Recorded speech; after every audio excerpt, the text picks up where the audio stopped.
If you just do it, it'll turn out okay. And today we have a new guest on the channel. Hi. I am Dominic Peary. I am like Doc, I am a paleontologist in training. And I am here because I have two of these animals in today's video stream. I'm not used to doing this. I have either worked on or have been in very close contact with. So, hi. Yes. And of course, you all know Doc Dino, the true one, not the fake one. Yeah, hello out there, folks. Hope y'all are doing well. For the first time in forever, we actually have two of these streams 2 weeks in a row. The first time in a while. Wow. And for the first time in a while, we're not going to talk about dinosaurs. That's correct. Let's see. Should we give people another couple minutes to trickle in, or do you think we should get started? I don't know. Unless you want to talk about something you're doing in the field or whatever while we wait for people. Is there anything we can talk about in the field? Yeah, there's not a lot I can talk about in the field. Yeah, let's say. I guess I will say, at least, hello to my audience. I am trying to become more active on my YouTube channel, trying to put more time into it. It does take a lot of time, though. I spent hours working on this presentation today and yesterday. I put a tentative super chat goal in the chat. If you'd like to help support the channel and support me being able to take the time to do all this stuff, then please consider leaving something. Same with my channel, but I don't have super goals. I only have the Venmo link in my description up there, so you can help support either of our channels. Yes, same for Vendalia's Venmo. But what was I going to say? If we reach a certain goal, then we will we'll let you guys who are watching tonight decide what we do next time. Though be warned, it will be a couple weeks because Vendalia is busy next week. Yeah. Oh, yeah. Of course, then again, you guys have been deciding all along, really, with these polls we've been doing. That's true, but this gives a chance for the live audience to choose what we do next. So if you send in a super chat, you can help have a really big hand in deciding what group we cover next, because all of the remaining groups of dinosaurs are pretty interesting. So I will just complete his donation goal to force him to talk about only Massiocasaurus. That's the entire video. It's just Massiocasaurus or Mashikasaurus. $25, I'll do it. Just Noasaurus in general. That would be a great one. So now we have 9 people watching right now. It's probably good enough to start. All right, so where are these sea creatures? Where do they branch off from the way up before the dinosaurs? Where they branch off at? That's an excellent question. Yes, that is a really good question, and one that's an area of active research for at least some of the groups here. Some of them are a complete mystery, other than reptile. There is, I think there's only really, well, in the major 3 groups of marine reptiles, there are others, but major 3, only one of them we really know where it comes from. The other 2, one of them is literally an and we'll get to the other one when we get to the weirdos. Yeah, I know the one is snugly within the lizard group. Yes. Snugly in monitor lizards specifically. Well, between monitor lizards and snakes still, I think, but closer to monitor lizards. We know where it comes from. The other 2, we know are diapsids, at least, I think. Yeah, which before that, probably on with phylogeny. But at any rate, a good way to segue to introduce the topic of the stream. As Vendalia already said, we are not doing dinosaurs this time. We are going to be looking at other reptiles, specifically the marine reptiles of the Mesozoic. Cue again, the that's cue the Sebastian singing Under the Sea. yeah, of course. Yeah, that or as the paleo community has adopted the song Ocean Man to describe all of That's these. true. All of them, especially the predatory ones. Yes. Were some of these not predatory ones? Um, We have actually, a yeah. couple weirdos in Early here, but ones. most of them are predators. Some of them are weird predators, though. We'll get to those ones later. That's true. Yeah. And we're going to be looking at 3 main groups, though there will be others: the Mhm. ichthyosaurs, plesiosaurs, and a secret category that we'll talk about later. The secret category, the most well-known one. Yeah. Maybe. But All before right, but first of all, these all started off. All three of them started off as tetrapods on the land. Yes, all 3 Yes. of them are reptiles. We know that at least. Yep. So everything you see in this presentation evolved from a land living ancestor, unless it's a prob- fish that sneaks in or these ammonites. Yeah, that all of them, and knowing how these work, even if we don't know what these things really evolved from, giant reptiles tend to evolve from something that looked like a lizard. That's just kind of what they all do. Yeah, a So, long, low body. yeah. Also, as always with these streams, if you'd like to follow along or want to read this later, or just take a better look at the artist credits, the link to the presentation is in both mine and Vendalia's descriptions. And with that, I think we'll get started, but we're not going to go below the waves just yet. We're gonna get a little background here because we're starting all the way from the Triassic, so the first period in the age of dinosaurs. So before the Mesozoic, so even though we think of the Mesozoic as the age of dinosaurs, they weren't alone. Pterosaurs conquered the skies, and many other reptiles took to the water. But before all this could take place, something had to clear the way. What allowed these animals, who had previously been bit players in the game of life, to conquer the world? Well, the world before the dinosaurs would have been pretty alien to us. The apex predators on land were saber-toothed bear hyenas. That's basic. That's a good way to think of them. Yeah, you're not But wrong. I believe these bear hyenas were more related to us. They were dinosaurs. They were our relatives. That's true. They were stem mammals. Yes. Or Yep. as synapsids, as people call them now. Yeah. So even though people think of mammals as living in the shadows of dinosaurs, technically our ancestors held the limelight first, then dinosaurs, then us again. Yeah, we took it back. We took it back eventually. And compared to those weird apex predators, the largest herbivores were kind of like a mix of giant hairless wombats and these giant land turtles, which I think are still closest related to turtles. Yeah. That's an excellent question. We have like 3 of them. Of course, I just gotta say one thing. Even though we've been at this war between us and the diapsids, we had to team up against the protostones because they're kicking our butt. Yeah, I guess so.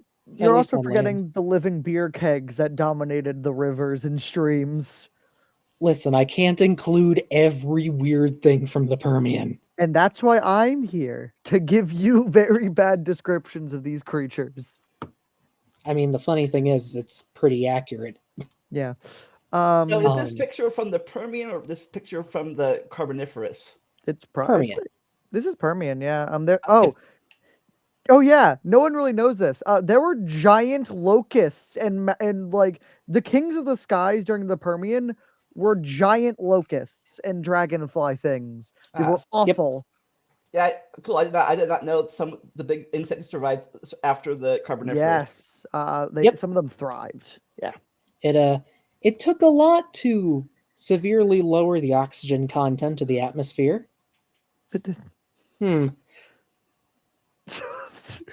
Well, anyway, at the end Yeah. of this period known as the Permian, I think it's important to remember a simple quote. And if anyone in the chat can place this, you win. Vandalia, you're disqualified. Life cannot gain anything without first giving something in return. To obtain something of equal value must be lost. And a lot of things were lost. Yep, the world before the dinosaurs was just as flourishing as it was during the height of their reign. Oh yeah. And 252 million years ago, life was thriving. Fast synapsids ruled the land, the ones taking a nap here. Huge amphibians hunted prey from the water's edge, like an alligator, and huge insects darted through primitive forests. And then the Earth tried to split in half. Yeah. The continental crust under what is now Asia tore apart, and a flood of lava swept across an area that was 3/4 the size of the continental US. And And this it was kept pouring out for a literal million years. this was the Yeah. biggest of them all, but this was the third of the big ones. This It's was the fourth biggest. It's the fourth mass extinction in timeline. I know it's the biggest one, but it's the fourth, right? No, the it's either Triassic, third. the Triassic Jurassic has one too, yeah. but Yeah, see, the first one, the first big one was I think the S or S the O one. Ordovician Silurian. Oh, And I'm then- counting ice Devonian- ball too. then That's why. late Devonian, then this one, then the Jurassic, and then the asteroid the one. Cretaceous. Of course, Yeah. it's six. If you count the Great Oxidation event, that's a different one. I'm counting snowball when before we really got Mac big Snowball Earth. cell things. The entire world froze over. Yeah, that's one. I guess that's the second one. Like if you count the first one as the oxygen holocaust, like people call it. Yeah. Mhm. But anyways, Plus, At any rate, plus little ones in between all these things. I do want to emphasize though, enough lava poured out of here to cover the Oh, yeah. U.S. hundreds of feet deep. yeah, I thought lava. I think it's bad what happened. The Great Dying. Mhm. I like the asteroid was bad, but the life could probably survive from this. There was a very good chance that the Great Dying just killed life forever. At least macroscopic life. Yeah, just And everything that's not a single cell in dead. And we know that lava was pouring out for a million years because we can date when lava erupts really accurately. Yeah, we can. Yeah, I heard that this great lava event was more traumatic to life because we were all one continent still. If it had been separated, it might have The been as main bad. that it lasted for a million. Most other mass extinctions happen within like Like mind you, the asteroid 10,000 years at most. 10,000 years at most. The asteroid is one awful day. The Great Dying. It wasn't the fact that it was so bad. It was that it lasted so long, literally choking the Earth to death for a million years. And on that note, the part of the reason it was so deadly is because the lava that flowed out literally cooked and melted underlying rocks. Mhm. Rocks that were filled with carbonates and coal. So a ton of carbon burned, sending massive plumes up into the atmosphere and raining back down as acid rain. Mhm. So just acid flowing into the ocean for a million years. It's estimated that 90% of species total died out in this event. 95% of animal species. Yeah, But somehow we survived. Not A human. lot of things Somehow. survived. I wouldn't give it on just us. It was complete luck. Yeah. We It we is- are the 5%. Yeah. The other thing this did, which is why we can talk about this, is that the oceans were boiling. Actually boiling boiling. acid. So everything that was like in the top maybe 1,000 or 100,000 feet of the sea, just dead. And I guess that all those deaths left a big niche open for people for new sea We'll people. get to that big niches, yeah. Well, that's a good guess. And on that note, our next topic is recovering from extinction.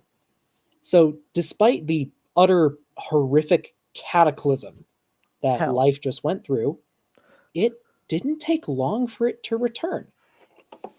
Since many of the pre existing niches were just erased, plants and animals of all kinds rapidly refilled their ecosystems with a fresh variety of life. In fact, when early geologists split the Triassic period, they divided it into an early half and a late half. And this was just based on the number of species they saw. They split it about in half. When we developed radiometric dating, we found out that the early Triassic takes up 4 million years out of 50. Yeah. Less than 10% of the time, half of the new species variety. It's insane how quickly life bounced back from the most horrific thing in Earth's history. It bounced back faster than the KPG, at least comparatively for how devastating it was. Mm-hmm. And part of that might have been just because there were so many of these niches open. Yeah. And just for anyone listening who doesn't know, a niche is a role that an organism fills in an environment. So a predator, an herbivore of a specific kind of plant. There's a lot of niches. Mm-hmm. And when a lot of them are open, animals are going to evolve to fill those niches.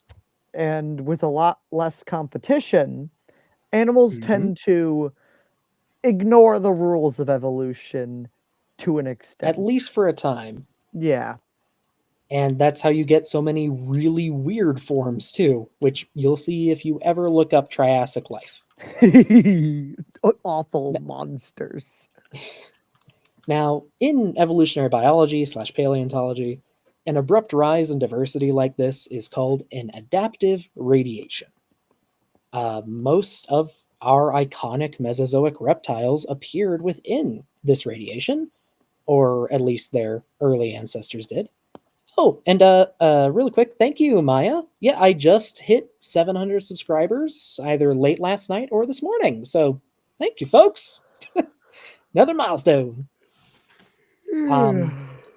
And adaptive radiations, for the record, can occur for a lot of reasons, but they typically occur pretty easily after a mass extinction. Yeah, it's either after mass extinction or something finds itself on an island with no competition. It's one of those two usually. And interestingly enough, it seems like a lot of reptiles became semi-aquatic during this time.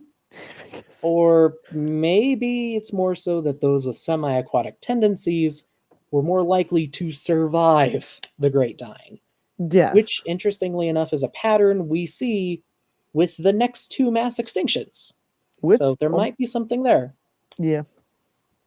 It appears that if you're able to go underwater, not like fully swim, but like live in a lake or a river, you tend to be fine if you're just able to just sit there and do nothing.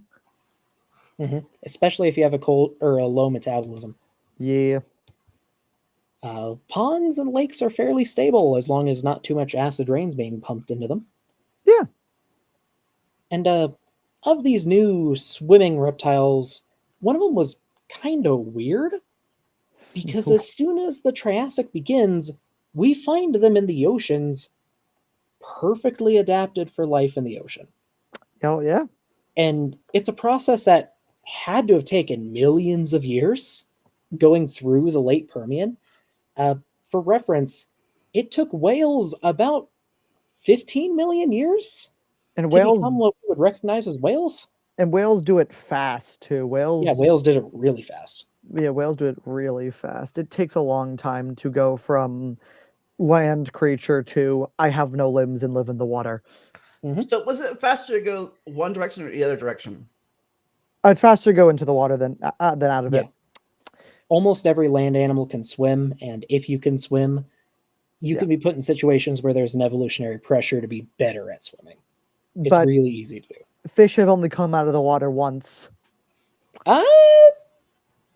There are living fish that have I recently evolved but- to be out of the water. I but mean, it- like fully. Like I I guess know what you mean. all tetrapods have. You mean all the yes, all tetrapods have one ancestor. There's Yeah, not groups yeah. of weird other triple limbed things running around. Most likely. But anyway, we don't see this rise or this descent into the oceans. They just appear, and because they went into this new era with little to no competition, they rapidly took over the world. But before we get to them, let's meet a few of the strange things that they ruled over, because those are pretty interesting and don't get enough attention. My favorite category: weird, dumb things that try to swim. Yes. So, the Triassic is weird. We've been saying this a few times, but you can see these pictures here, and these aren't even the weirdest things. Some of the weirdest things live on land. They just keep going in the water. So again, clockwise. There's Nothosaurus at the top. We'll start with that. Those are the most normal. It's just if a lizard decided to do what an otter did. Basically, yeah. Yeah. And they're probably related to plesiosaurs slightly, maybe. I'll get They're to at least a basal member of the group, if I not will- on the direct line. Yeah.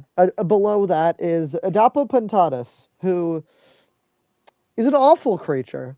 But we thought it was worse because the first skull we found was squished laterally.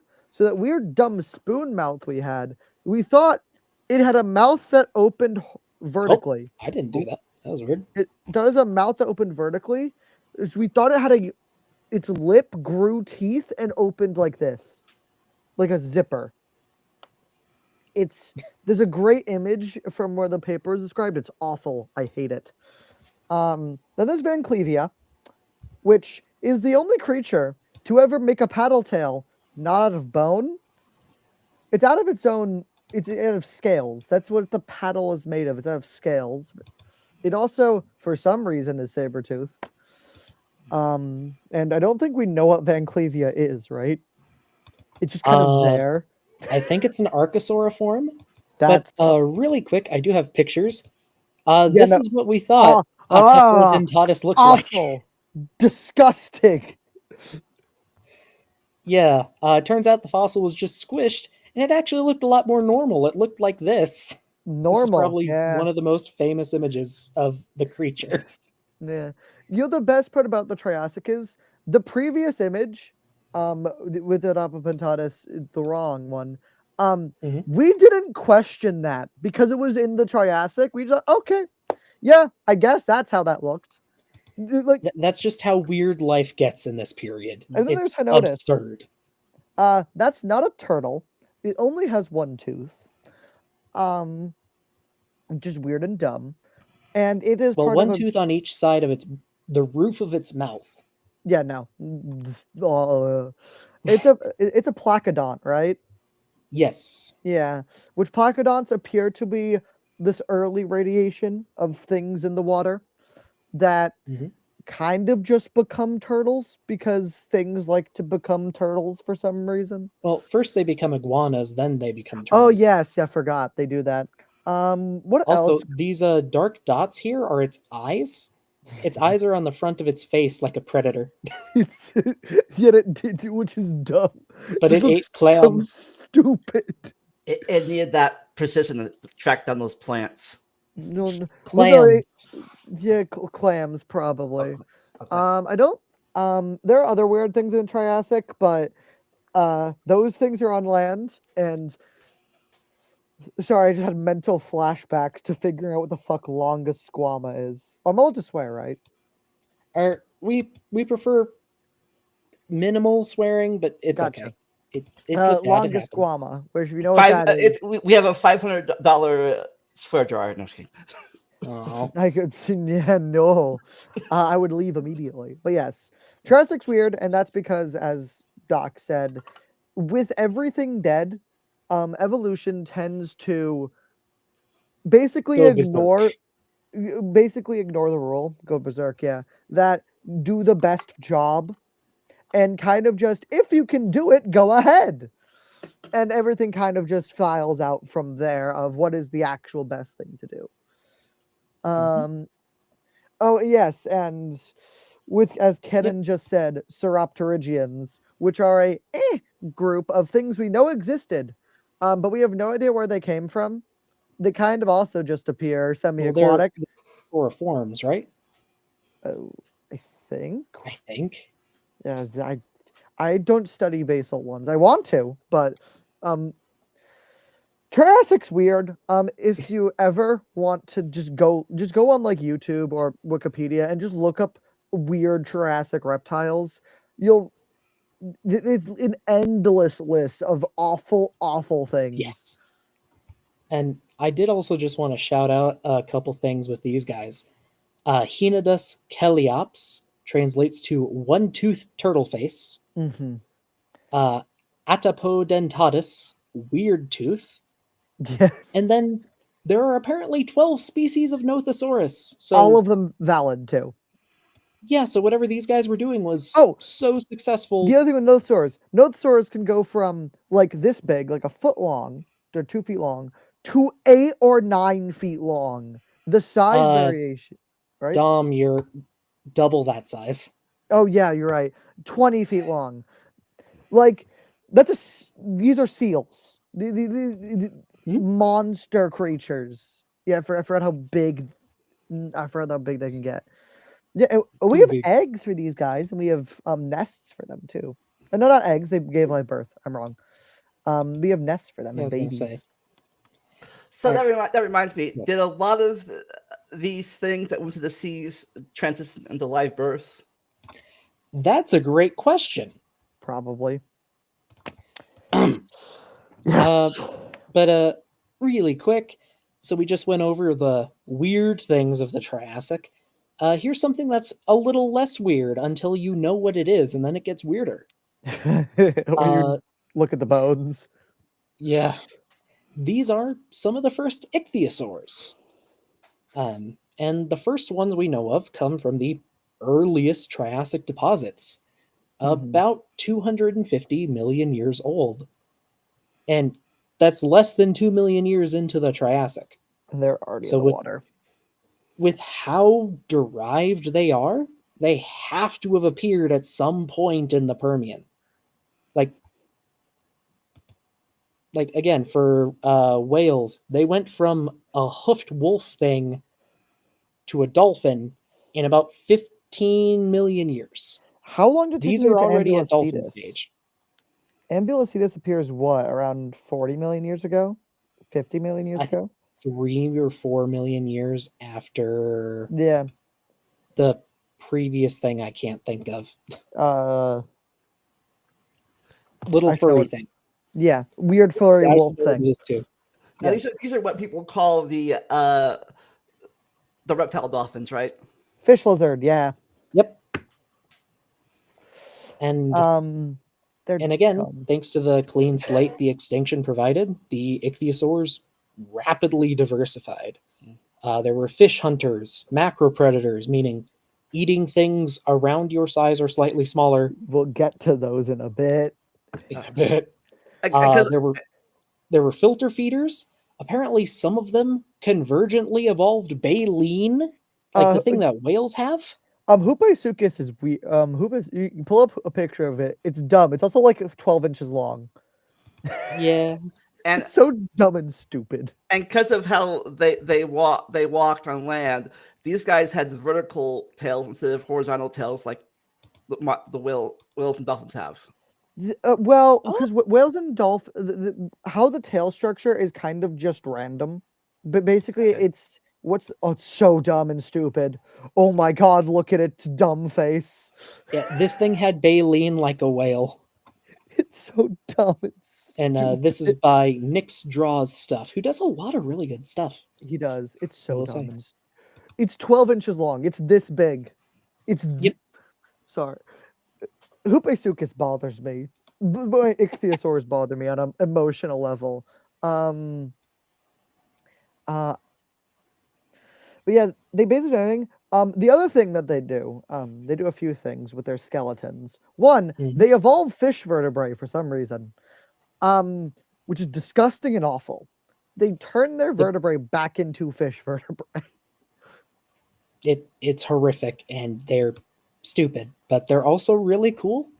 Don't you the other thing they do with their hands? The pavement road they do with their hands. The bones of their hands turn into cobblestones Actual cobble. Like, as a flipper. the good pictures from Ophthalmosaurus. It's not. Yeah, we'll see some photos of ichthyosaur hands later, but Yeah. before that, as I said, ichthyosaurs rapidly diversify, meaning they go from about human size to not very fast. The giants. Ichthyosaurs get big. They are probably the first true giants of the natural world. At least vertebrate wise. So how big were they compared to our modern sea giants? Same size. Oh, okay. There are fragmentary remains that could belong to ichthyosaurs, rivaling a blue whale. Beating it in weight. Beating it in weight? Beating with the biggest species, the biggest bones that are assigned to Ichthyotitan, 110, 120 tons. So yeah, possibly the biggest things to ever live. Yeah, Put that in your brain. Yeah, the first rulers of the seas are the ichthyosaurs. They got big. They got really big. Most of these belong to one main group, which only lived during the Triassic. The Shastasaurs, which are awful. There's actually a picture down there with the Triassic giants that shows the main four with Himalayasaurus, Shastasaurus, Shonisaurus, and the newest one, Ichthyotitan, which the average estimated length for the most complete ichthyotitan we have is 25 meters, which is disgustingly huge. The Yep. only thing to get that big is whales, like properly that big is whales. Nothing else reaches close to that size. These things went from human-sized to bigger than the largest sauropods in about 10 million years at most. Yeah, they do. And they last until the end of the Triassic. They seem to all die out at the end of the Triassic, probably due to the mass extinctions. But the other thing that we initially thought that most of these were either filter feeders or sperm whale analogs, diving deep, maybe catching big squid and leaving. We've discovered teeth from I know Himalayasaurus and Shastasaurus at least, and also Shonisaurus too. Tyrannosaurus, but Tyrannosaurus is a bit other things. But also Symbospondylus, who is there, who is a weird, awful thing as well. It's part of the Symbospondylines, which appeared to be the first proper macropredatory ichthyosaurs. I think they appear before Shastasaurs, if I remember correctly. I think so, slightly. But they do a very common thing, like most marine predators you will see, besides one, they don't get sharp teeth, or they do with sharp teeth. They develop railroad spikes for teeth, which are these. A best example is T-Rex, but T-Rex isn't even a real railroad spike compared to the later things and ichthyosaurs. It's basically being impaled by a stake. And what these things must have been hunting besides each other, actually, with Shonisaurus in particular. Who? Oh, by the names, I should probably mention what those names come from. Well, we can get them later. What were you building to? I'm talking about I was going to mention the awful Jurassic Kraken. Ah, yes. So there is a theory developed by an insane. We don't have enough viewers for me not to hound paleontologists. I'm not going to say his name, but by an insane person who, because of the way the vertebrae of Shonisaurus was found, that it semi resembled an octopus, kind of. He was convinced there was a hyper intelligent octopus that was killing Shonisaurs and depicting art of itself using its vertebrae. For the record, nobody else thinks this is remotely close to a valid idea. No, yes, this is dumb. Because we would find fossils of it because there's three things you find Shonisaurus with. You find fish, you find squid beaks, tiny ones, and then you find one of the largest ichthyosaurs ever known. So yeah, it appears that Shonisaurus might have been a sperm whale analog squid eater. The other ones definitely were macropredatory and hunting other vertebrates. Mm-hmm. And a little fun Their fact names. about Ichthyotitan up here. This was just described either last year or the year before. It was last and year it was in apparently about found by- March. Huh? Last year in March, I believe. Yep. And it was discovered by a little girl on vacation with her family at the beach. Yeah. Well, she found Happens with a lot of fossils. So It was- like how the first ichthyosaur was found by a girl. Oh, we're getting ahead. No spoiler. Well, you got also- 20 is this a spoiler bucks, if everyone by knows the it by way. now? Is that spoiler if it's been Yeah. known for like 300 years? It is a spoiler for the presentation. It is. But their names, because we've been doing that for the names. The five were shown here. Are kind of, except for Cindospondylus, kind of self-explanatory. Ichthyotitan means big fish. Which I actually am a bit concerned that Ichthyotitan wasn't taken by some weird Devonian thing until Kinda. Shastasaurus, I believe, just means Shasta's lizard, if I remember Like correctly. Mount Shasta, right? I believe it's Mount Shasta. Yes. I'm checking Cindospondylus because I'm Shonisaurus. Shonisaurus is named for the Shoshone Mountains. And Himalayasaurus, just guess. Yeah. Just guess what that's named for. How the fuck? Sorry, Cindospondylus is such a dumb word. We have something for you guys. Yes, while you're figuring that out, Dom, $20 super chat. Thank you very much from Vamsy Jessica Manda. Lots of great information. Thank you guys. We enjoy listening every time. I should have guessed. Cindospondylus means cupped vertebrae in reference that it's a fish vertebrae. That makes sense. Yeah. Well, I'll just say thank you very much for the super chat and glad to have you along. Yeah, if anyone else would like to help support these streams, I have a super chat goal going in my chat right now. I think that puts us one towards the goal. And if you guys reach it, you get to choose whatever we cover next time.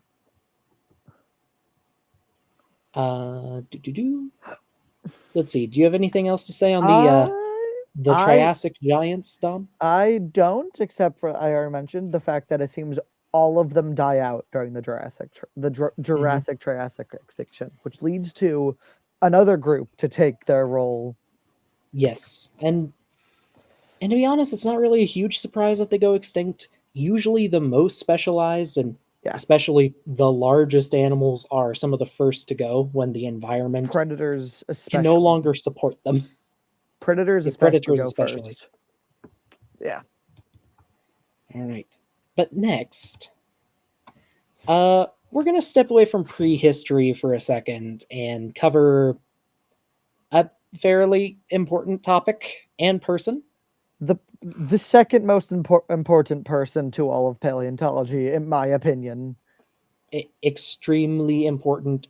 So much so that she has been given the title the mother of paleontology. Mhm. And we won't make this too long because this is a paleontology stream, but I mean she's a paleontologist. We won't take forever, but there are some important things to cover. To start with, she sells seashells down by the seashore. Is a tongue twister I was taught as a kid, Mhm. but it has a much longer history, and in fact, it might trace back to the early 1800s to a young British girl who, along with her sister, would find fossils and shells and sell them to tourists and collectors. Her name was Mary Anning. Uh, Mary made her living by finding fossils and selling them to the naturalists of the day, though her and her family always struggled with money. She discovered Ichthyosaurus, Plesiosaurus, and dozens of other species, including, I just learned today, Dimorphodon. She Yeah, discovered the first British pterosaur. I believe she also discovered Pliosaurus because the nickname for it is Mary Anning's monster. I would not be surprised.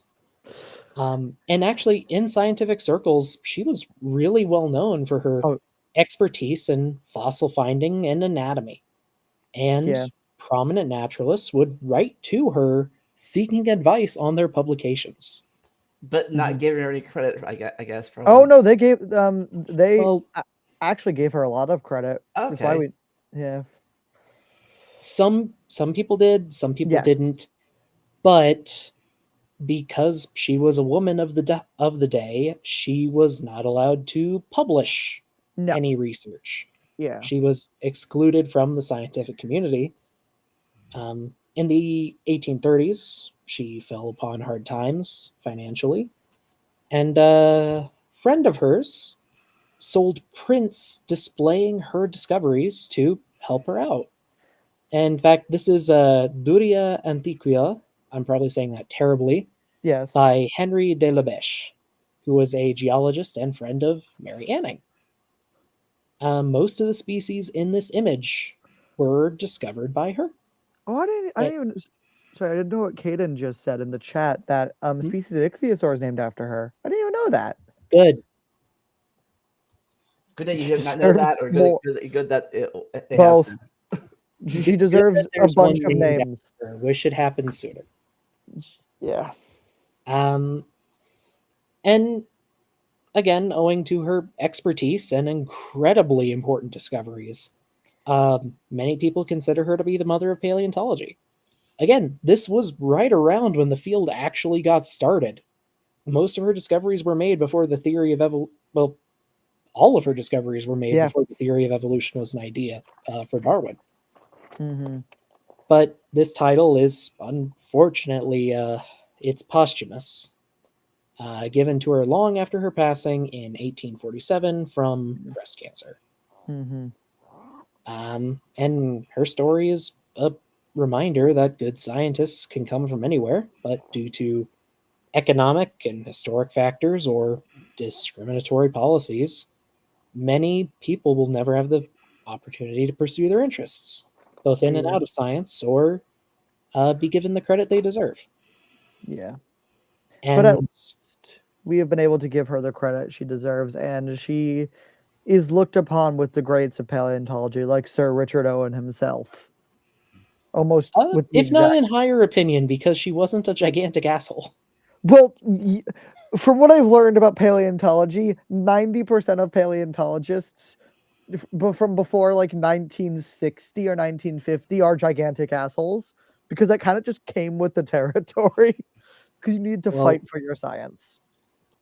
at any rate, I have heard from at least one female paleontologist, or at least one woman paleontologist, that a lot of people see her as an inspirational figure. Mm-hmm. And yeah, she deserves to be remembered and respected, Uh, as do a lot of women in STEM who still have to face certain factors, unfortunately. yeah. I wouldn't be surprised if like maybe in 100 years she actually becomes like the patron saint of fossil hunting or something of that sort. Might not be a bad idea. Mm-hmm. But anyway, sorry for the tangent there, folks, but really important bit of history that's tied in with a lot of these marine reptiles, because as you can probably tell by this drawing of her discoveries, Oh a yeah. lot of the early ones were found by her. Yes. And partially described too, because again, she was a very excellent anatomist. She just wasn't allowed to name them.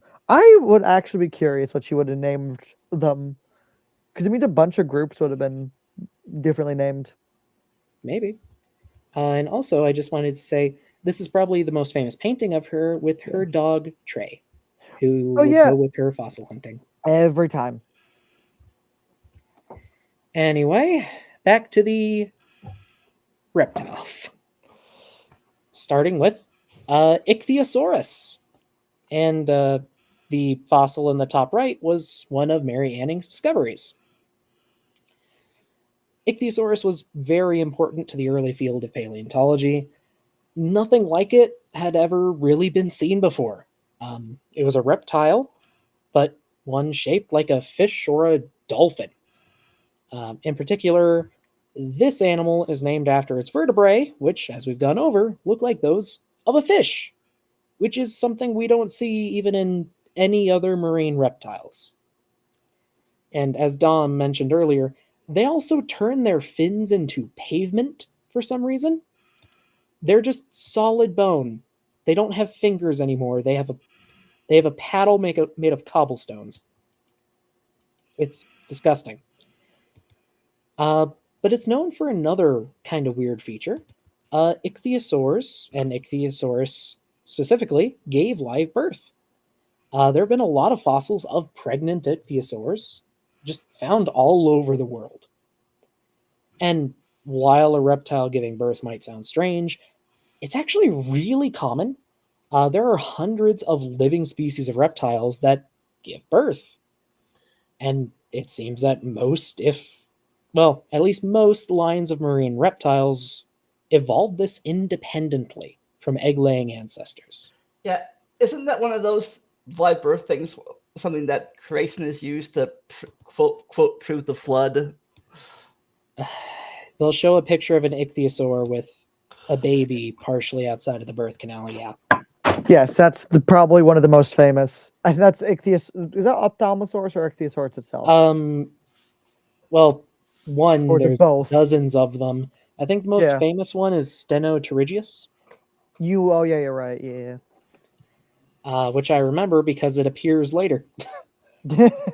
And speaking of the pregnant ichthyosaurs, this is a photo from a paper describing one. These are the ribs of the mother, and these are the vertebrae and other assorted bones of the fetus. And don't know if they just had a high mortality rate while pregnant or what, but we have a lot of them. Which does also mean that they were really successful because we have a ton of fossils of them. And Ichthyosaurus, along with most of Mary Anning's finds, comes from the early Jurassic. So we are out of the Triassic now. We are into the next era after another mass extinction, which lets other things Be weird. place. Now, Yes. did the Rwanda Eurasia split affect these guys as much as they did the land animals? Probably why they went extinct. It would have really affected ocean currents. Anytime Yeah. continents move, they do that. Which can change a whole lot of things under the sea. Currents are Yeah. very important. Yeah. It can completely wipe out ecosystems, create completely new ones, and even if it could be reestablished stuff in like a million years, the predators, aka all the big ichthyosaurs, would just be wiped out basically within probably the first 100,000 years. If that. Yeah, because all their preys moved or dead. Yep. But again, we're after another mass extinction, so things can get weird again. They do. Including the ichthyosaurs. So their general body plan kind of stays the same, but like modern whales, ichthyosaurs specialize in different ways. Stenopterygius up here, which I just mentioned, and this is one of the more famous pregnant ichthyosaur Yes. fossils. They develop really reinforced scleral rings. And scleral rings are rings of bone inside the sclera of your eye. They're rare in mammals, but very common in other groups. And these reinforced rings have been interpreted as giving extra strength while diving, which would allow them to hunt at deeper depths. They also give more muscle attachment points, so you have more control over the eye and the inner eye, so it could probably see in lower light conditions as well. This one in particular either died giving birth or was pregnant when it died, with one of the babies being pushed out during decomposition. It goes back and forth for different individual fossils. Meanwhile, other ichthyosaurs, like Urinosaurus here, grow these super long upper jaws. Maybe, and it says swordfish here, but maybe enabling them to hunt like modern sawfish, where they swim up to their prey and smack it from the side. But after the early Jurassic, ichthyosaur diversity slowly declines. And it unfortunately doesn't pick back up. They're no longer the top guys under the water. Nope. There's a lot of competition now.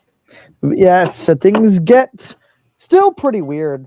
Actually, I would describe the next group as weird and strange and dumb. Weird, strange, dumb, and a little familiar, perhaps. The boys. So, remember the Nothosaurs? Meet their possible distant descendants. Probably at least closely related descendants. Yes. So from reptiles like those, a new line of marine reptiles appeared. The plesiosaurs. Yes. These ones use their limbs to propel themselves underwater rather than swinging their tails like an ichthyosaur. They appear to actually be the first creatures to fully do flipper-only locomotion, as in like free-form swimming. Mm-hmm. And one of the earliest known plesiosaurs is Plesiosaurus, actually. Also, by Mary Anning. This is her drawing of an almost complete skeleton she found. That's a drawing? Oh, I didn't realize that was a drawing until... Yes. She drew this in a letter that she sent to a naturalist. Who probably looked at that and was like, where did you get a photograph 100 years before its existence? And plesiosaurs are typically long-necked reptiles that typically hunted small fish. These necks were extremely mobile and likely made it easier for them to get close to fish without being sensed. Fish have a sense called, or fish have an organ called a lateral line running down their sides that lets them feel pressure waves in the water. It's basically an advanced sense of touch. Smaller objects disturb water less, possibly letting a big-bodied plesiosaur get close thanks to its tiny head. This probably goes for the later ones that Doc will talk about, but these early ones, it might have just been a thing that they kept from being nothosaurs or similar things. And these two are plesiosaurus I mentioned, but also there's Attenborosaurus, which plesiosaurs are usually split up into two groups. There is the basal plesiosaurs, which are plesiosaurines. I forgot which is the order. I know it don't. It looks like it's a family distinction. Oh, that's okay. That's good to know. But there's plesiosaurs, and they're very basal, and they split off very early on in the early Jurassic. They split off into two groups: the plesiosaurs, which the most basal one is Plesiosaurus itself, the true ones, and then the pliosaurs, which we'll get into what that fully means later. But the pliosaurs, they start out very similar, but they eventually they fill the niche those ichthyosaurs left. No, I think we mentioned this. You asked this before the stream started, but what's part of, is the pliosaur part of is all pliosaurs plesiosaurs, or is all plesiosaurs pliosaurs? if depending on your which plesiosaur you're using, the group itself, plesiosaur includes pliosaurs. Plesiosauroids, I believe, are not pliosaurs. Or plesiosaurids. So Thank you. all pliosaurs are plesiosaurs. Is the simple way to say it. Yeah, there is. But with that said, the groups wiggle a bit. You Yeah. might have noticed I said typically up here. There are exceptions to a lot of things in this group. So it's Because- not a monolithic clade. It's like a with other. No, other- it is monolithic. Or It just monophyletic. They're- monophyletic. they They split just do from a weird common and ancestor. dumb. They just do weird and dumb things. Okay, I forget the names of the other two other ones. I forget how to pronounce them. Well, the big thing is, even though they do split, they stay very similar, at least in the body. So similar environmental pressures can push them to evolve in similar ways. So Yeah. they mirror each other in different situations. Also, Yes. hello, Big Bad Mama in the chat. It does appear though that the pliosaurs are the first radiation. They radiate really fast than the plesiosaurs, or plesiosaurids, I should say. Yep, because I don't there's know- an open space. I believe they're next, right? Yes. My boys. So the pliosaurs. We'll talk about more of them later, as one of them is the mascot of the place I used to work at and hopefully still work at later this year. But it appears some of the plesiosaurs took the macropredatory niche to the most logical extreme. They decided to turn their entire body into a head. And I mean that as not really a joke. Pliosaurs, the big ones, their heads are about a third or sometimes closing on a half of their total body length. Mhm. Now, during the Jurassic, they seem to explode in things. There were macropredatory ones, like Pliosaurus itself, and you may have heard of, I don't know, predator things online, but Pliosaurus itself was the main king of the Jurassic. With It was the biggest 7. Jurassic pliosaur, right? What? It was the biggest Jurassic pliosaur, right? Well, it was because there's 7 of them. There's 7 Pliosaurus species. Then there are other smaller ones like Liopleurodon, which you might have seen in Walking with Dinosaurs, where it's severely oversized and not in the niche it should be. But Liopleurodon appears to be a specialized pliosaur, where it has these nice teeth in the front that almost stick out. That might have been good for catching soft-bodied creatures. But this is where the railroad spike analogy really comes in. Sorry, just to expand on that, we have Liopleurodon specimens with tons of squid in their bellies, Beaks. so Yeah, tons of them. they like soft things. But no, these are railroad spikes. I think they're serrated, but these things were not cutting through. They were biting you in half or swallowing you whole, and you weren't escaping. Monsters. And again, they didn't get that big on terms of the other ones, like maybe 30, 40 feet long. But if you're 30, 40 feet long and a third of your body length is your head, that's horrifying to look at. If You have a we'll get- bear trap for a face, and Yeah. everything looks like a bear. Yeah.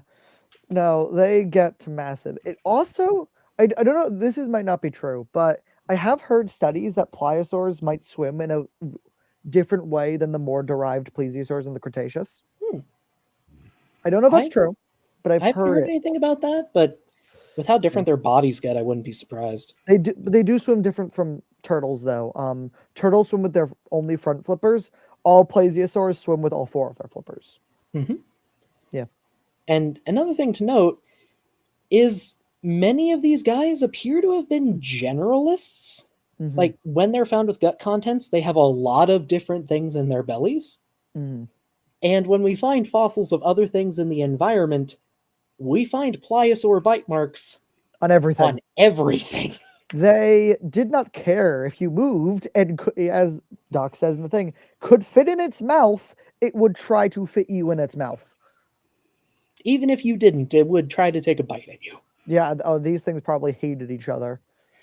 Oh, Lethargo in the chat is right. It is a Chibisaurus. Yeah, I hate you. You ruined my mascot. Actually, my mascot is a worse name than Chibisaurus. We'll get to Yeah. Blastosaurus later. Well, for right now, what we have next is, I think, a little smaller, if I remember my slide order right. I did. You did. Not that much smaller with the big ones. Most of them were smaller, at least. So what we have on screen right now is a marine crocodilian. Now, you might have heard, or crocodilomorph, actually, but there is a difference. You might be familiar with saltwater crocodiles. These are more salty. A bit. Because during the Jurassic, several groups of crocodilomorphs took to the sea. They were late to the party, but they took off pretty quick. And again, keep in mind, this is after a mass extinction, so new things fill in old areas. So these are basically a crocodile that lives like an ichthyosaur. And if you want to hear more about the crocodile islands, me and Doc here did a whole episode of these archosaur brands and the pterosaurs. Yes. With the marine reptiles, though, these seem to break a rule, and it's probably the reason why dinosaurs never went in the water, that all archosaurs appear to only be able to lay eggs. It seems that the metriorhynchids, as these are the only archosaurs to break that rule. Unless plesiosaurs are archosaurs. Yes, which we don't know that, but it looks to be unlikely that Sauropter would be On that note, plesiosaurs gave live birth. No, yeah. Though, weirdly enough, ichthyosaurs gave birth to tons of small babies, while plesiosaurs seem to have given birth to one or two big babies at a time. And they actually did birth in different ways. Plesiosaur. So most things you give birth underwater, you want to do the tail first, because so the baby doesn't immediately inhale a bunch of water. Because of how long the necks of some of the later plesiosaurs got, they were born head first with the neck curled in behind the tail. Mm-hmm. They're weird, but cool, because they have to find a workaround. Caden, we haven't forgot them. Don't worry. We'll talk about them later. We'll talk about them later. Yeah. So as far as we know, these marine crocodiles are currently dinosaurs' closest relatives of the sea creatures. Yes. Well, birds. Yes. Well, there are marine birds. Well, yeah. Well, that would be dinosaurs themselves. Yes. It seems that the metriorhynchids are the closest thing to dinosaurs that aren't dinosaurs themselves that go in the water. Mm-hmm. Until we discover fully aquatic Spinosaurus, which I guarantee will happen eventually. Yeah. I'm just waiting for mutation that gives penguins the ability to give birth underwater, so they get fully aquatic. At least with dinosaurs, it seems to be a pretty solid limitation. But penguins might be going in the right direction, usually laying one huge egg. Yeah, it tends to bleed in laying one huge egg, and then eventually you lay your egg inside yourself, like how sharks do it, and then they hatch in a weird sac in your body. Yeah. Unless you're an ichthyosaur. Yeah. Or most snakes. Or most live-bearing snakes. Or mosasaurs. Or we'll get to that. But the thing about these marine crocodilians, they get big, like 20-ish feet. They never get massive. I thought Geosaurus got massive. Wait, let me check. Geosaurus? I thought it was about average size. Let me check. I thought one got up to 30 feet. I might be misremembering things though. I'm seeing G Giganteus being 3 meters long. I'm misremembering things. I mean, I'm not going to say it's impossible. It's just I haven't heard of any. They do seem to have disproportionately big heads, though. They do, which makes sense. Because these things appear to actually kind kind of replace the,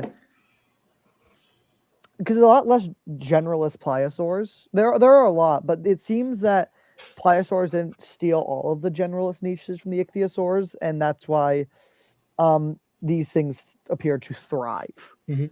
Like pliosaurs don't seem to get super fast, but these No, guys. they don't. So faster than a pliosaur, more bite than an ichthyosaur. Yeah. It's a Superman reference. And also, weirdly enough, we have a Metriorhynchus, I think, or at least a Metriorhynchid skeleton with a part of a gill from the largest species of fish to ever live in its belly. Yes, which has been adapted into the Sea Monsters episode. Yes, Walking with Sea Monsters. Oh, the other thing they do weird is that their back flippers appear to be bigger, longer, more developed than their front flippers, which is a weird thing that nothing else does. Yeah, it's strange. Yeah, Thalattosuchians. Ah, my boy! Yep. Real quick, now we are moving into the early Cretaceous. Yes. So we're past the Jurassic now. It doesn't seem during the early Cretaceous, things were in the seas were changing very heavily. Derived plesiosaurs get very weird and very cool. And Thalattosuchians and pliosaurs seem to kind of bottleneck themselves into certain niches. And with it, well, the niche that the pliosaurs chose was the title of the slide, the Ocean Murderers. And I mean, and I did not make that up. That is the name of the group that lives into the Cretaceous, are Thalatophonia, which means ocean murder, which is great. But these early Cretaceous ones there's three big ones that we know of, which are Brachiochenius, Kronosaurus, and Megacephalosaurus.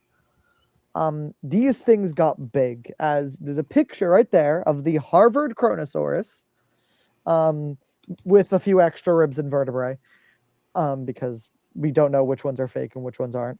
Standing next to the preparator at the time. I forgot her name, but the preparator at the time, because the initial photo op woman called out, so they had her, which is cool. And the image has been recreated like a few years ago. She's a nice person. But you can just see that woman, by the way, is not a small woman. She's about 5'6", 5'4". Look how big that skull is. That's massive.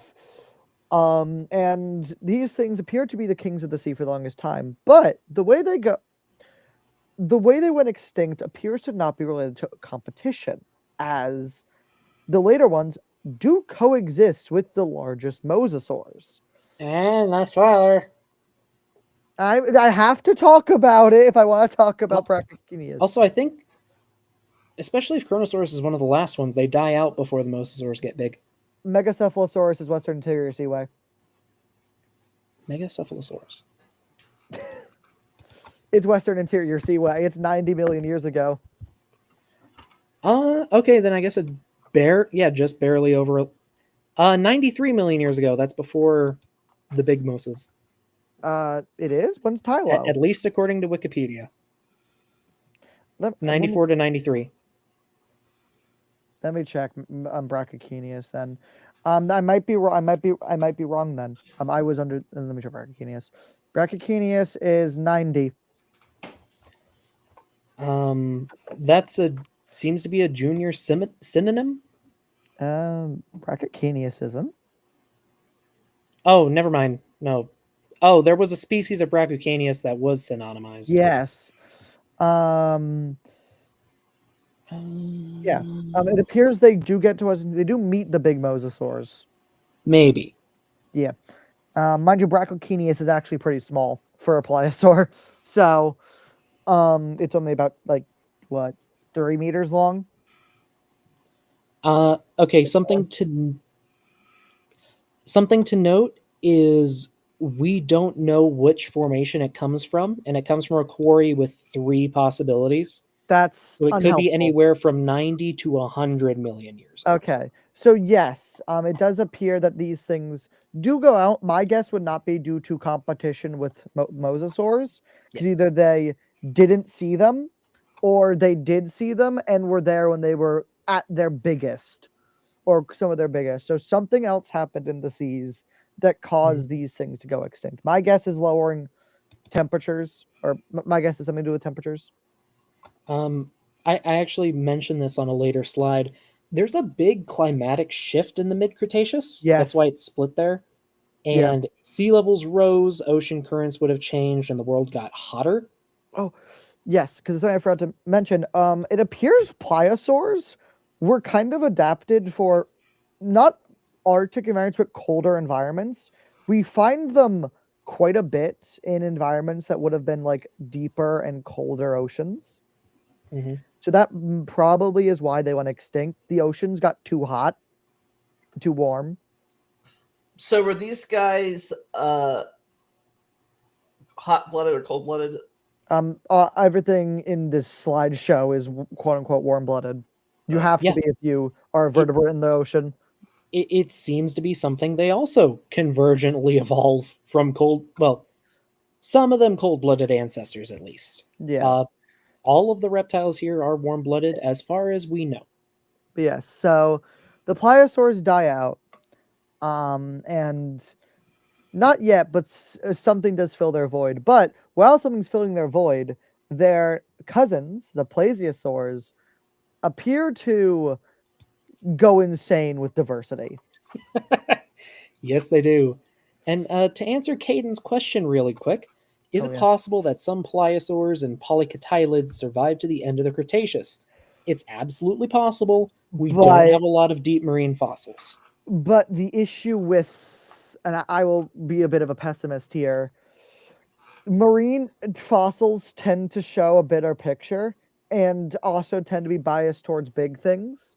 So unless they were fully open ocean animals, and even then, the fact that we don't find any scrap of them for mosasaurs for 30 million years, no, mosasaurs, pliosaurs for 30 million years after Brachiosaurus and Megacephalosaurus, that, in my opinion, is a nail in the coffin for them. Polycotylids, I believe, live up till 70 million years, so that's definitely. I think they reach the end, or at least they get really close. Hydrothermosaurus gets really close. Polycotylids get really close, but pliosaurs, I would say probably not. The other issue with that is deep sea creatures tend to not be.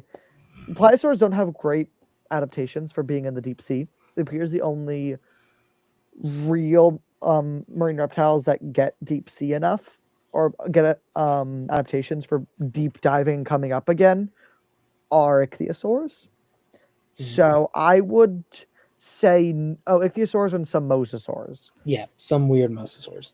I would say that probably either it's something that plesiosaurs in general can't do, or that niche was already filled by late surviving ichthyosaurs and then eventually mosasaurs. And really quick, Dom, this is Chronosaurus, right? Yes, it's a very heavily reconstructed Chronosaurus. Do you think this thing would have eaten its son? Yeah, probably. Actually, I don't know. I would hazard a guess. Pliosaurs are probably great parents because they only gave birth to one gigantic offspring. That's a really good thing for saying these things were great parents. So maybe not. But yeah. Oh well, still some cool art pieces to come out of that concept. I guess we could always ask the child services of the Mesozoic era. Well, would Maya Sora be in charge of that? Probably. The last anyway, as we find the last of the pliosaurs, another more ancient lineage comes to an end. The last of the ichthyosaurs. Now remember, these things ruled the oceans in the Triassic.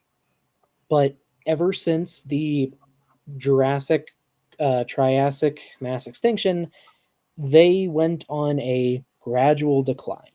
And by the time of the mid Cretaceous, they completely disappear from the fossil record. Now, sure, could some have held on for longer in deep ocean environments? Definitely possible, but we don't have those records, And sadly. And we Yeah. don't have them today. hmm And the mid Cretaceous in general appears to have been a time of quite a bit of change. Many groups on land and in the water disappeared and were replaced by new things. a lot of turnover. Yep, the climate changed, sea levels rose, the earth warmed. So was there like Lots of a things happened in a very rapid so succession. so was there like a mini extinction in the middle of the Cretaceous? I wouldn't call it extinction, more as faunal turnover. Mind Which you, there probably it- were like extinctions, but not a major one. Which I guess I would say was probably a period of higher rates of extinction, Yeah. but not enough to qualify as a mass extinction. That's why I called it a mini extinction. Prolonged change. kind of like how the late Carboniferous rainforest collapse is like a mini. Probably, but it mostly appears to be faunal turnover, as in with the new, out with the old. There actually is a great. You can see this in North American faunal deposits, as you lose sauropods, you lose Acrocanthosaurus, and you gain a billion ceratopsians Mm-hmm. and Keep in hadrosaurs. mind, this is also just really complicated. Yes, this is And- one of the most not well studied. We don't have a lot of the mid Jurassic and mid Cretaceous. We have more At least on mid-Cretaceous, land. but this part is very understudy by even Doc himself. He's studying the mid Cretaceous currently, and Yeah, technically. A Yeah. little before, but yeah. yeah, so it's a very trying time that a lot of things appear, a lot of change appears to be happening. Tyrannosaurs get really stuff. A lot of things under the ocean change. Birds start appearing in the waters. I mean, the big herbivores and carnivores on land all shift. Yeah. Same for in the ocean, at least with carnivores. Like it's a lot of things change, Yeah. and they interact in ways that we might never fully understand. Time machine would be so helpful. It'd be nice. Yeah. And pictured here is Platypterygius, which is one of, if not the last ichthyosaurs, and it dies out about 94 million years ago. It dies out around the same time as the pliosaurs, which definitely doesn't have any probable meaning. And it is worth noting, though, that by the time you get to these later ichthyosaurs, they really shorten up their rear fins. Like, even at this time, when they're dying out, they're still changing. They're still evolving. Becoming fish. They're really trying to become fish. That is their one goal, is to become a fish. But as they disappear, something else starts to appear in the fossil record. Weird. Due to the climatic change, a lot of new species evolve. Remember, old things die out, new things appear to fill their place. Dallosaurus here, named for Dallas, Texas, is only about 1 meter long and seems to be very closely related to monitor lizards. And while monitor lizards are already usually really good swimmers, Dallosaurus went one step beyond with some shortened limbs and a longer flattened tail and body. And it might be small, but this little guy is a little portent of things to come. You may even be able to tell what it's to come based on its head. Its head looks. I didn't realize how much its head looks like that. This is from the Dallas Museum. I chose this picture specifically because it looks like an aquatic compy. It does! Oh my god, I've decided all Dallosaurs are aquatic compies now. They're the right size too. Yeah, they're evil little gremlins. You know what? Actually, Dinosaurs would make great pets, actually. They probably make Yeah, great pets. Because most varanids make great pets. At least Yeah. around their size. pretty smart. Yeah. Yeah, anyway, I like this little guy. Keep this image in mind for later. Yes. For now, though, as Weird. Dom already alluded to, plesiosaurs go nuts. Yeah. Do you want to take this one, or do you want me to take this I one? can take it. I love my plesiosaurs. First, I will say this image is posed like this on purpose, next to Yeah. this one. So, plesiosaurs during actually around the same time appeared to very much diversify, if not a bit before that. You get two groups that evolve, or two more major groups. You get the elasmosaurs and the polycotylids. The elasmosaurs do a really dumb thing and just keep adding vertebrae to their necks. So much so that when Elasmosaurus was discovered, a very definitely smart man thought that instead of that the head must go on the tail and erected an entirely new group of tetrapods based on backwards facing vertebrae because he refused to say he put the head on wrong. Yeah. I wonder who that person was. I have no idea. And I didn't put the number in here. I meant to. 74. First, these are two closely related species, both elasmosaurids or eans. This is Albertonectes and Elasmosaurus, which gave its name to the group. As Dom said, its head is on its tail, which is why it's posed like this next to this guy. So you can see just how drastic the change is. These things got big too, 40 feet long, 50 feet long. 50 feet long. And Albertonectes has, as far as we know, because we don't have the whole neck, 76 neck vertebrae. It is the longest neck compared to its body size of any creature. Maybe the longest neck straight. Now, was the head misplacement on purpose or accidental? Accidental, and then he doubled down. And here, we'll go into that story in half a second. First, there's a lot of weird plesiosaurs that appear during this time. Here are a couple of them. Dolichoryncops near here and its relatives converged on plesiosaurs. They shortened to the necks, grew the heads. Yeah, they appear to be actual, like, proper dolphin analogs, with like specialized fish things. We also see that they do keep the live birth stuff. Yeah, Dolichoryncops, Trinicarium. They're very cool. I like them. And also the subject of one of my favorite paleo documentaries when I was a kid. Yeah. Was it just Sea Monsters? It was Sea Monsters 3D. Yes. That was great. Another really weird one that... Oh, go ahead. There's two actually really weird ones I want to talk about. There's Mortunaria, which is there, which appears to be a weird, almost like brine feeder that's like scupped through the muck and soot of the ground and ate whatever was on the bottom. And the other one, which I come out, is Kaiwekia. Oh, let me get a picture. Kaiwekia appears to be a clam-eating plesiosaur. It has adaptations to eat hard-shelled creatures.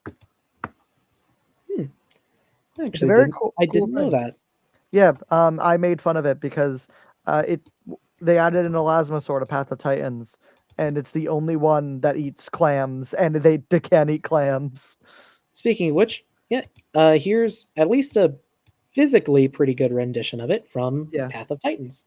You can even tell with its head, it's weird and like bulbous. It's Durophagous. They get weird. Yeah, and they last until the end of the Cretaceous. All of these groups do. Now, going back to Elasmosaurus, there's a little story here. If you're interested in paleontology, you probably heard it before, but not everyone here will have.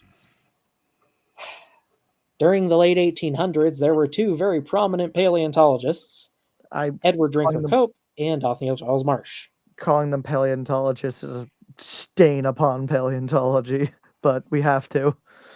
Yeah, they're very important to the history of the field. They butted heads a few times when they were students. And I didn't know this until recently. Cope was like a decade older than Yeah. Marsh was like a decade older than Yeah. Cope. So he was just bullying his junior, which He was bullying a child. No, yeah, he was bullying someone 10 years his junior. yeah. Also, thank you, Jody Wolf. Thank you very much. Yeah, they butted heads. Uh, I listened to a I listened to a podcast recently about the Bone Wars and like their history. Apparently, pretty soon after he met Marsh, Cope suddenly burned a lot of his journals and personal letters. Suddenly. And, yes. And I think it was after one particular bad argument.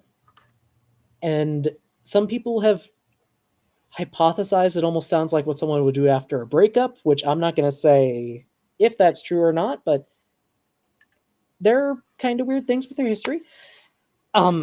Anyway, A few weird things like I think it's Cope fucking bombing his own. Sorry, I do need to start with this. Bombing his own field site so that Marsh couldn't get the bones. yeah, I'm not going to say which one of them was the better person. No, neither. The answer is neither. Both of them are Yes. awful people. Mind you, one of them did win, but both are bad people. Well, win in air quotes. Yes. Anyway, uh, early after starting work in the United States, Cope's teams brought back remains of this bizarre creature with way too many vertebrae compared to anything else that was yet known.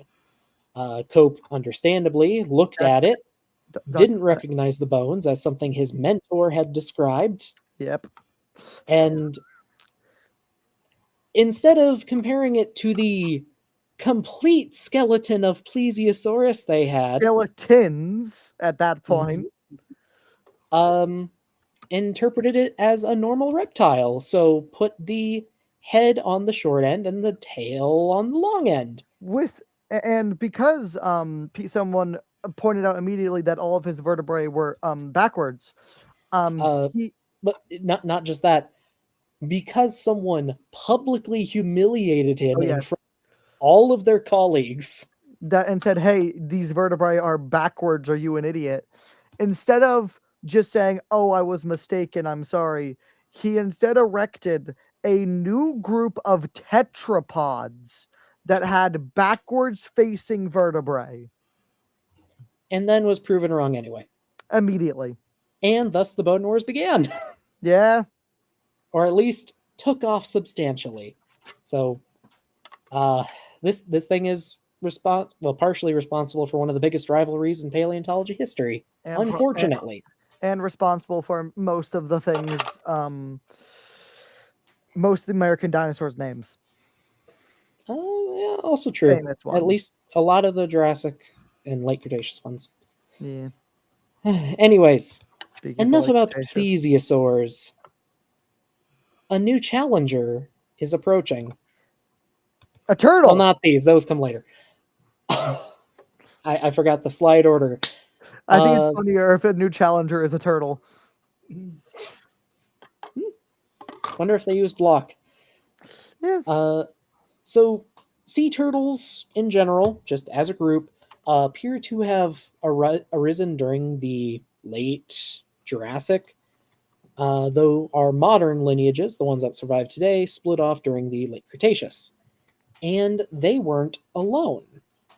Other lines of turtles went in different directions, some of them becoming giants.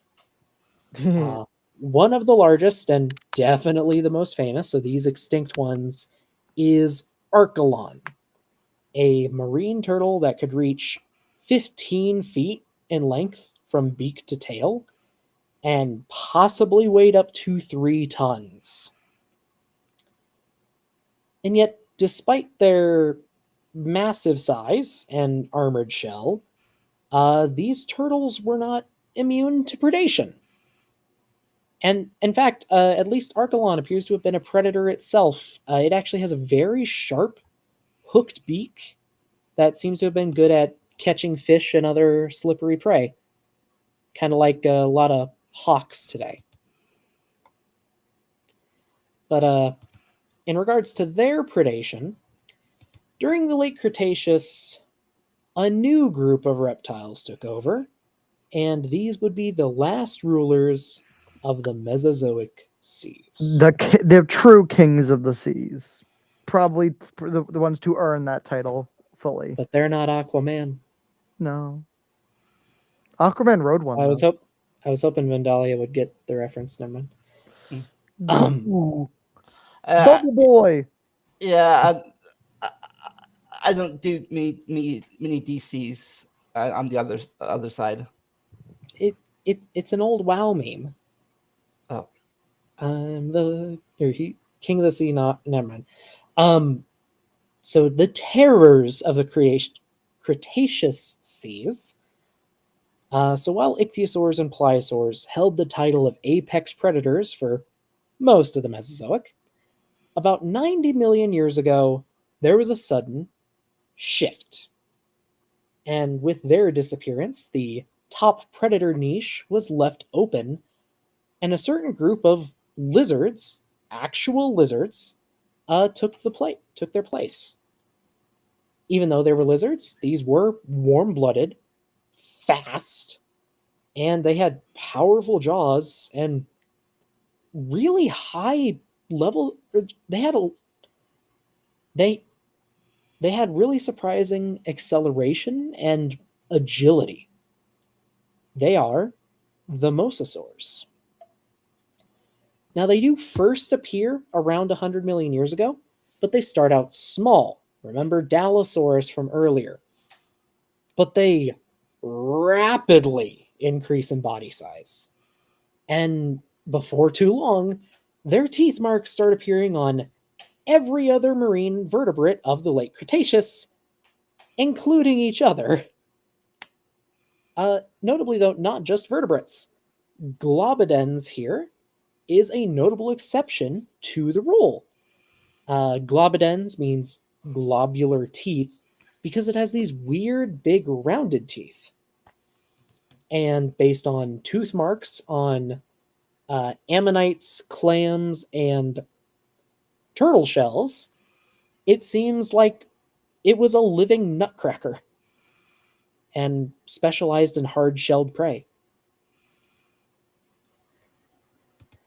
But it is the exception to this group, as most of them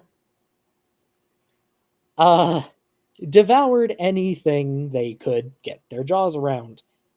Much like the pliosaurs of the Jurassic and early Cretaceous, but faster.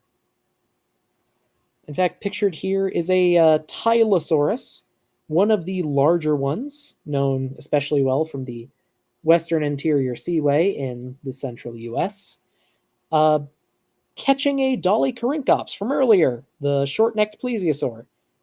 And we know they did this because we have a very large Tylosaur with an entire Dolichoryncops in its belly. Oh, okay. For a second, I thought it grabbed the pterosaur out of the sky.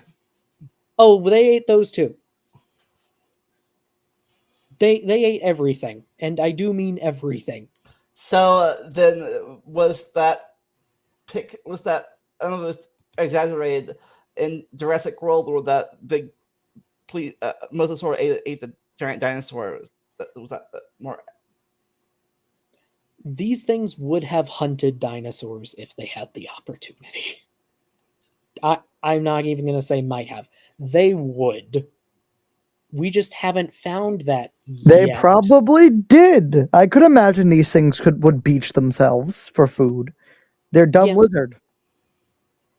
Yeah, or like swim upstream and hunt.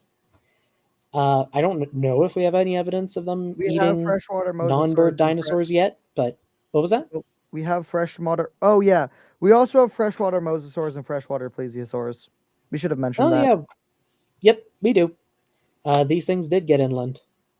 Yeah. Um, And Oh, go ahead. Because of the fact that these things don't are air breathing, there's basically nothing stopping them from going upriver, except for size constraints. Mm-hmm. And remember how I said their bite marks appear on everything, including each other? Uh, so this is the skull of an adult Tylosaurus. All of these circles are tooth marks, some of which have teeth embedded in the bone. Um, and because these things, and because we can, measure the teeth and see what angles they make, we know how big the thing that bit it on the head is. And even though this thing is an adult, this one would have probably been at least a third larger. As for how big, Tylosaurus here could get to over 40 feet long, so bigger than a T-Rex, and So probably were, weighing almost as much. so were these guys smaller or bigger than the ichthyosaur you mentioned earlier? Smaller. Nothing gets as big as Ichthyotitan.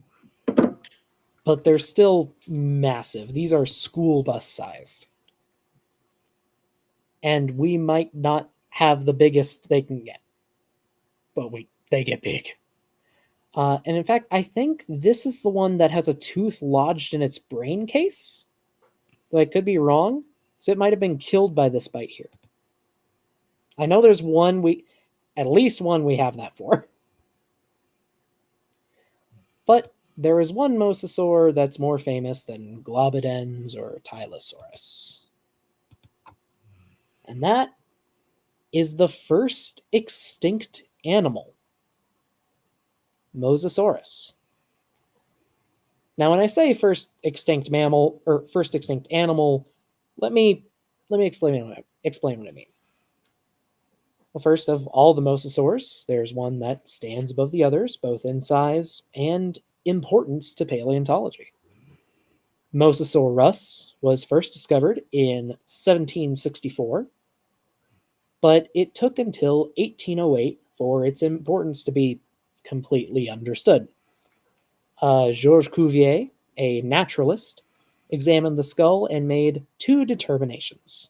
One, that it was a massive lizard, bigger than anything alive today besides whales. And two, that it came from an animal that had not been seen in recorded history. Because again, this thing is as big as a whale, but it's a giant lizard with giant sharp teeth. If it still lived, we would know. We would probably fear them. And this particular discovery was a major part of what inspired Cuvier to propose the idea of extinction. That discovery later informed Darwin's theory of evolution and the field of biology as a whole. As normal as it might sound now, the concept of extinction was really foreign at the time, generally because it was assumed that God would not allow any of his creatures that he created to disappear. Unless it was a global flood. Well, even then, it was assumed that he wouldn't allow anything to go extinct. So I think the initial guess is that this was the mythical Leviathan.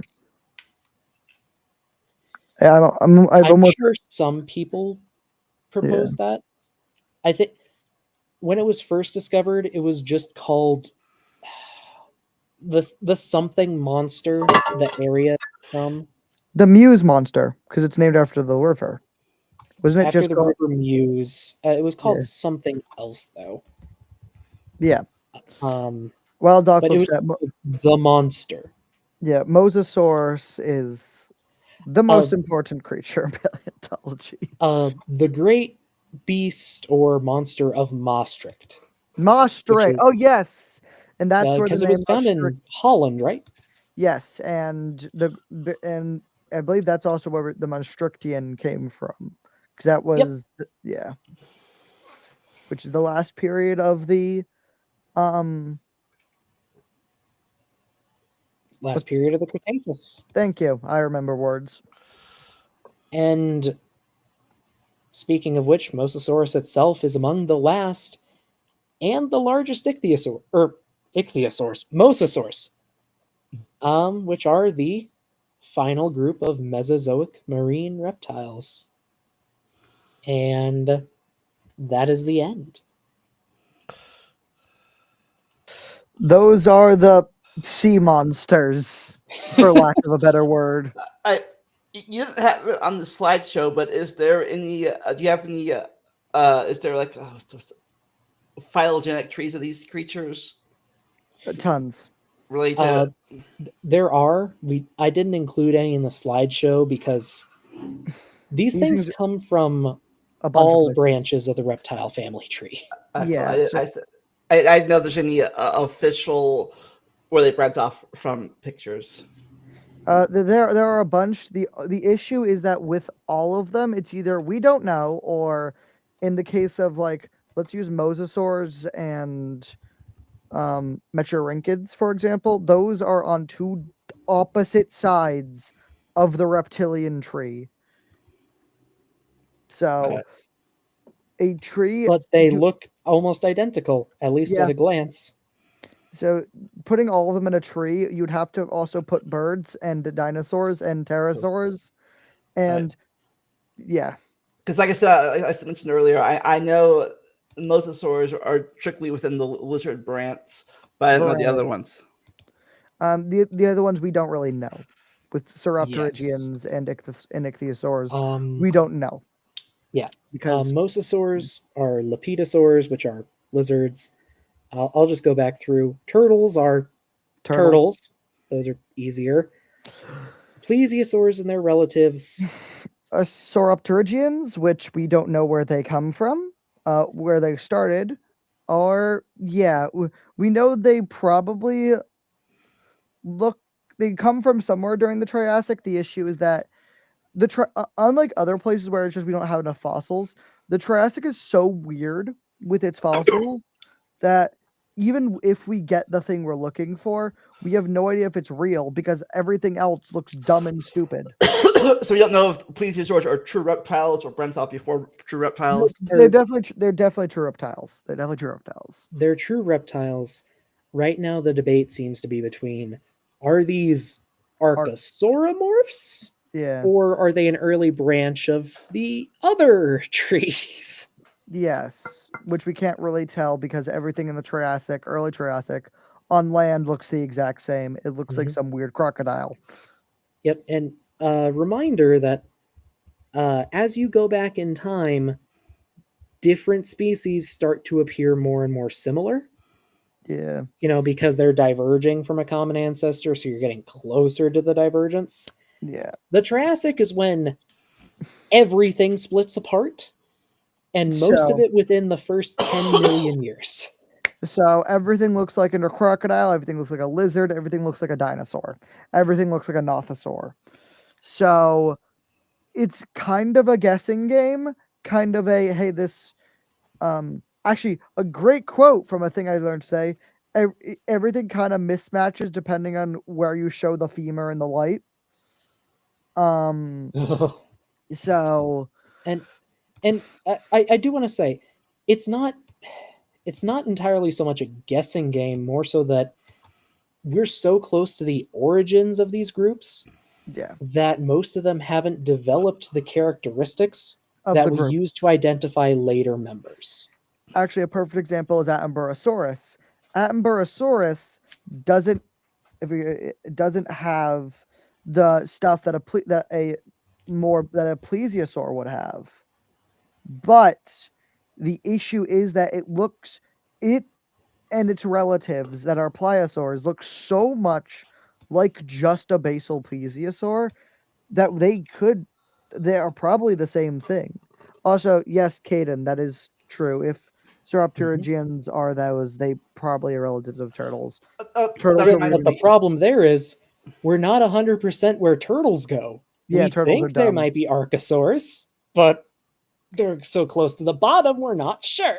The issue with turtles is that turtles turn their skeleton into a shell, so they annihilate a lot of the diagnostic features. Yeah. It reminds me. If I have any questions, speak now. Forever hold your peace. At least in the Yes, That's true. until the comment. I have Any questions about these sea monsters? Sea monsters, other extinct critters. We did go over a bit of the Great Dying earlier. It's an event not everyone knows about, but is very important to the The history of world, life on Earth. Oh, the world got set on fire. I do have a question. I do have a question. I know this series is mostly focused on the Mesozoic, but was there any great sea creatures in the Permian and Carboniferous? So Permian is questionable. Permian, we don't have a lot of sea deposits or ocean deposits. There are things that we have, like there's some semi-aquatic synapsids, and there's things like helicoprion. Which is a weird shark over here. Yeah, Well, shark relative Because at thing. least as far as I know, the only big sea monster before all this was the with yeah. Dunkleosteus isn't really a sea monster anymore. It's kind of a tuna with a cleaver for a head. So they shrunk it. It's no longer the big dude. Shrunk the dunk, yeah. Yeah. It appears to be based on a very accurate measurement, so much so that no one's even published a rebuttal paper for it. They've kind of just accepted it. From what am I wrong? I haven't seen like a From lot what of I've rebuttals. heard, or at least I haven't seen any rebuttals yet. But Yeah. that was I still will a bit. But that was still a big predator, even It's though like it a was tuna. It's as big as a tuna. Oh. So, mind you, tunas are big, but if you've ever seen a real life tuna, Yeah. but they're like. Or I was just gonna say, there were large, semi to mostly aquatic amphibians in the Permian, Yeah, but not a Nothing- ton of them appear to have gone out to sea. At least not many that we have records of. the seas of the Permian are very mysterious. We don't know a lot about them due to the fact that of Pangea, since Pangea was one giant continent, a lot of the stuff is not underwater. So all the deposits would be underwater currently. So It probably doesn't help that at least many marine deposits are carbonates, and the oceans turned to acid for a million years. that's also true. They might have literally dissolved most fossils, at least from the most recent Permian. I was At just least wondering within the because last few million years. but as I was wondering because between these guys, between them and the ichthyosaurs, I don't know of any major. There aren't that we know of. Not that we know of. There's nothing. Like the helicoprion deposit is probably the best deposit we have for marine Permian creatures. Mm-hmm. At least I know of. And helicoprion, however you want to say it. Mm-hmm. It is a fish. Yeah. So fish were probably holding the oceans pretty well before the Great Dying. That's what I would assume. So there might not have been much opportunity for vertebrates to return to the ocean. Yes. Or Now, other mind you, vertebrates to return. there could be we don't know. There could be semi-aquatic therapsids.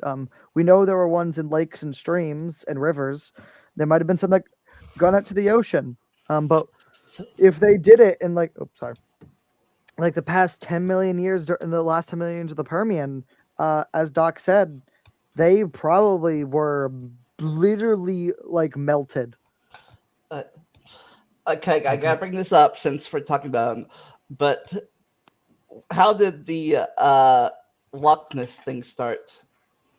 The Loch Ness monster that's a stick. It started because probably someone saw King Kong. Because there's a great video. I don't know what it is, but basically it explains that King Kong came out about like a few months before the Loch Ness monster really exploded.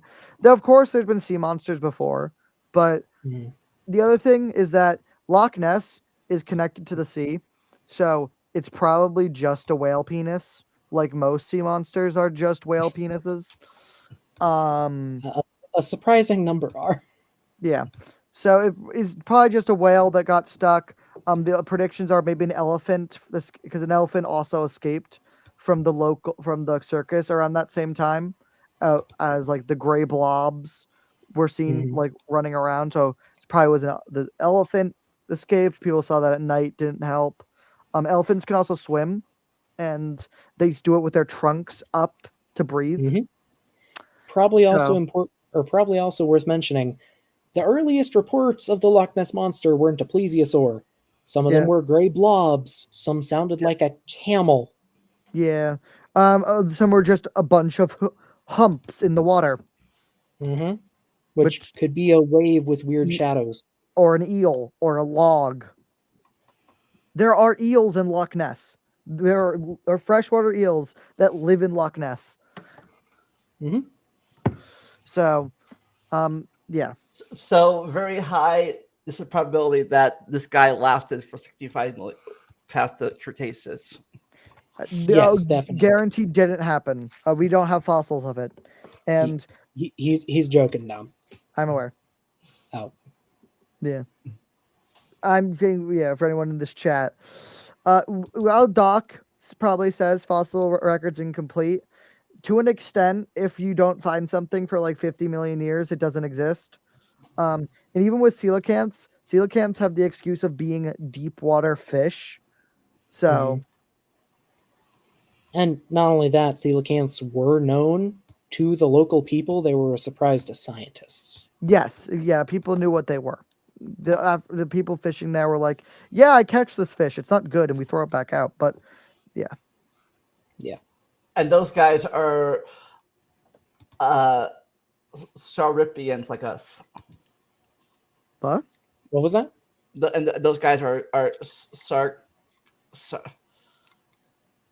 Sarcryptinians like us. Um. Lobe fins. Oh, uh, Sarcopterygian. Yes. Sarcopterygian Yes. is not lobe fin, isn't? Or am I No, thinking it of is. Oh, I'm thinking of Sarcopterygian, not Sauropterygian. I hate Yeah. Latin. Sorry. I hate Yes. pronouncing things. Yeah. Latin's annoying sometimes. Mm-hmm. Oh well. Do we? Oh, I haven't seen any other All right. questions. All So. right. Did we reach our super chat goal? Well, I set it for $5 super chats. You got We got 20. 121, so we are one down. So the chat does not get to decide what we talk about next time, unless someone sends a $5 super chat right now. Yes. But But it is we'd have to wait around for a poll, and yeah.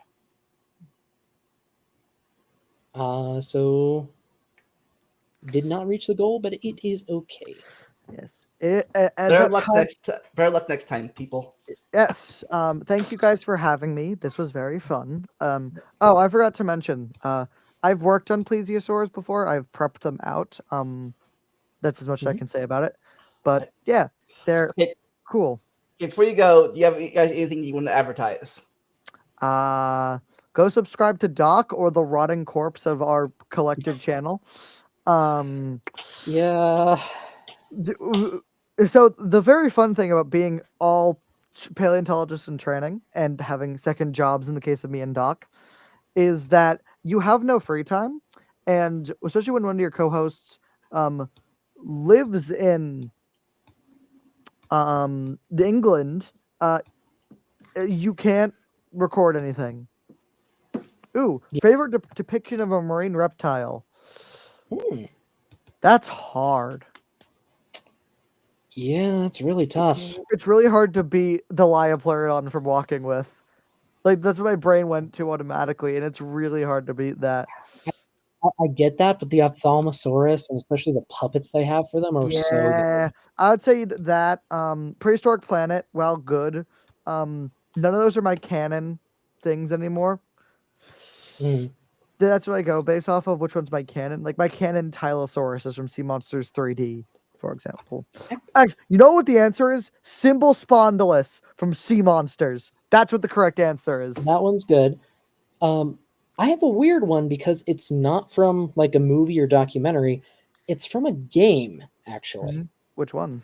So I play a dinosaur and other extinct animal game called Beasts of Bermuda.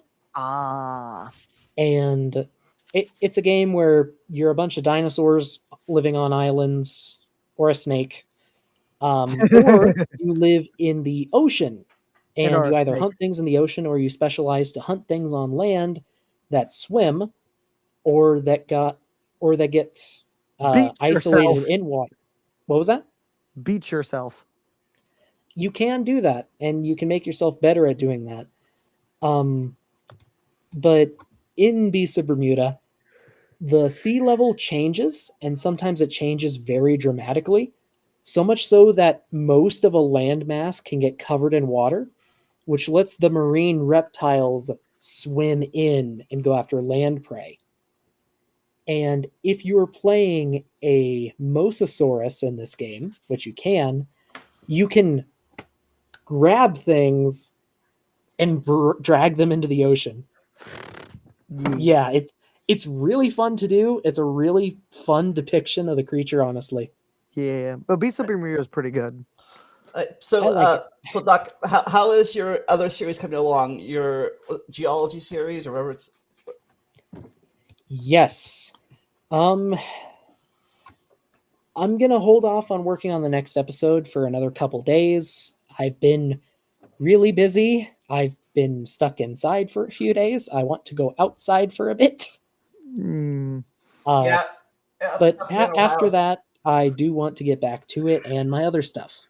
Yeah, in Ohio, it's either been raining or freezing the last 2 weeks. Yeah. Right.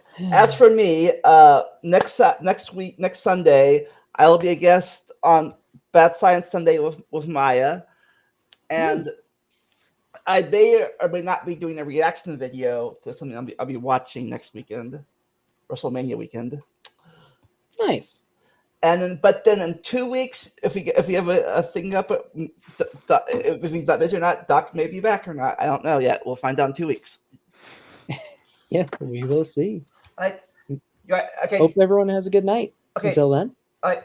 Never stop learning and enjoy See the ya. randomness. See you next time. Bye. Hey, thanks for watching my podcast or Let's Play.